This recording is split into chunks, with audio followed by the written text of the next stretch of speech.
तो देखिए, दोनों ही तरफ से, हर एक पार्टी की तरफ से लगातार ये दावा किया जा रहा है कि मतदाता बाहर निकल रहे हैं तो वोट उन्हीं को जा रहा है। इसी पर बात करेंगे, मेरे साथ मेरे संवाददाता लगातार जुड़े हुए हैं। टी राघवन, देखिए अलग अलग दावे हैं। कांग्रेस जहां एक तरफ मुस्लिम वोट बैंक पर नजर गड़ाए हुए है और विश्वास है कि इस बार मुस्लिम कांग्रेस को चुनेगा, तो वहीं बीजेपी की बात करें तो ध्रुवीकरण किस तरीके से होगा, बीजेपी की रणनीति इस पर पूरी तरीके से निर्भर करती है।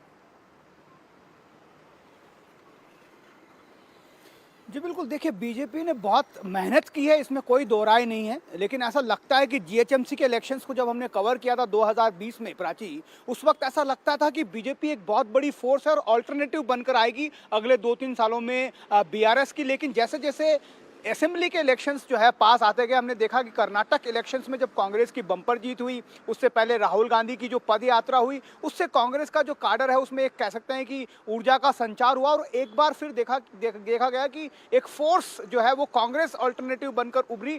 2-3 बातें बहुत महत्वपूर्ण हैं कांग्रेस के लिहाज से, क्योंकि कांग्रेस अब इस बात का क्रेडिट ले रही है इन चुनाव में कि असली में तेलंगाना का बाइफर्केशन हुआ था। आंदोलन भले ही केसीआर ने खड़ा किया हो, लेकिन केंद्र में सरकार रहते हुए तेलंगाना की जो सौगात दी थी वो सोनिया गांधी के नेतृत्व वाली यूपीए सरकार ने उस वक्त दी थी। मनमोहन सिंह प्रधानमंत्री थे, तो उस बात को भुनाने की कोशिश हो रही है।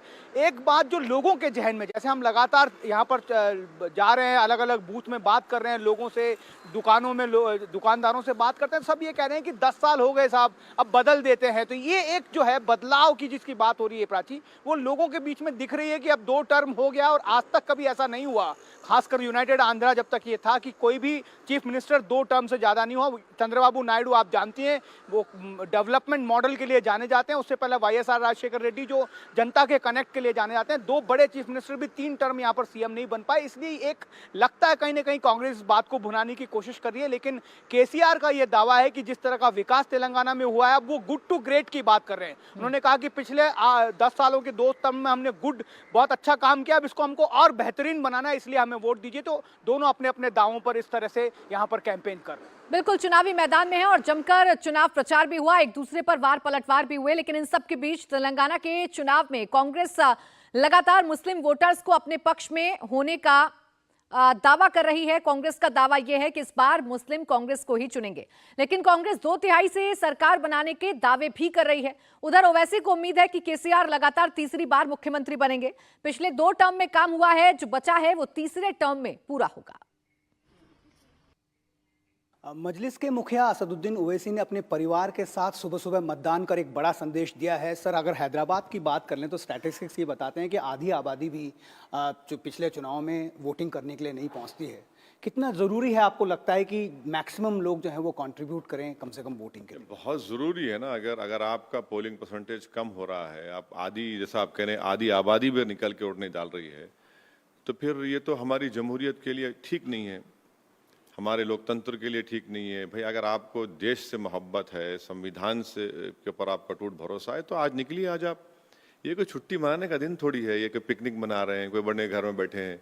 भाई, आपको मेरी गुजारिश है कि आप 1 घंटा लगता है, निकलिए, वोट डालिए, अपनी पसंद का इजहार करिए।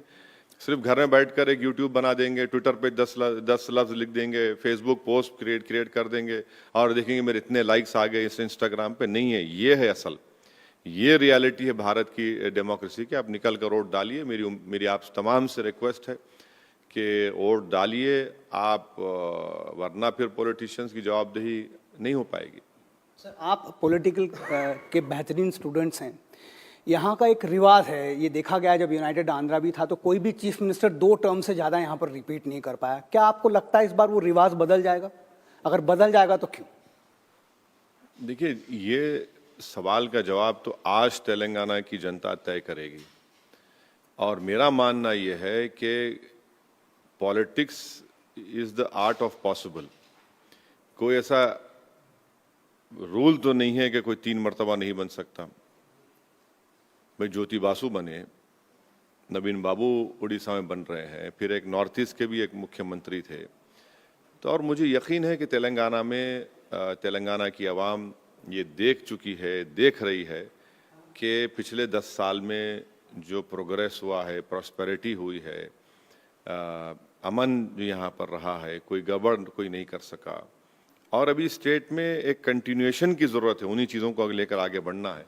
तो मुझे लगता है कि वो जो जो नहीं हुआ, जो 2 मरतबा नहीं, वो होगा तीसरे मरतबा भी होगा। नतीजा अच्छा आएगा, मुझे यकीन है कि इंशाअल्लाह ताला हम अपनी 7 जो हमारी विधानसभाएं रिटेन करेंगे, दूसरे 2 जगह पर भी हम कामयाबी मिलेगी, और जो हमारा जो लार्जर ऑब्जेक्टिव है तेलंगाना के बारे में, उसमें भी हम कामयाबी मिलेगी। सर, क्या मुद्दा चला सर आपके हिसाब से इस तेलंगाना के इलेक्शन में? भाग्यनगर चला, गुड टू ग्रेट चला, या फिर कांग्रेस का वो दावा चला कि इस बार जो है मुस्लिम आबादी जिसकी नुमाइंदगी आप करते हैं वो कांग्रेस के पक्ष में?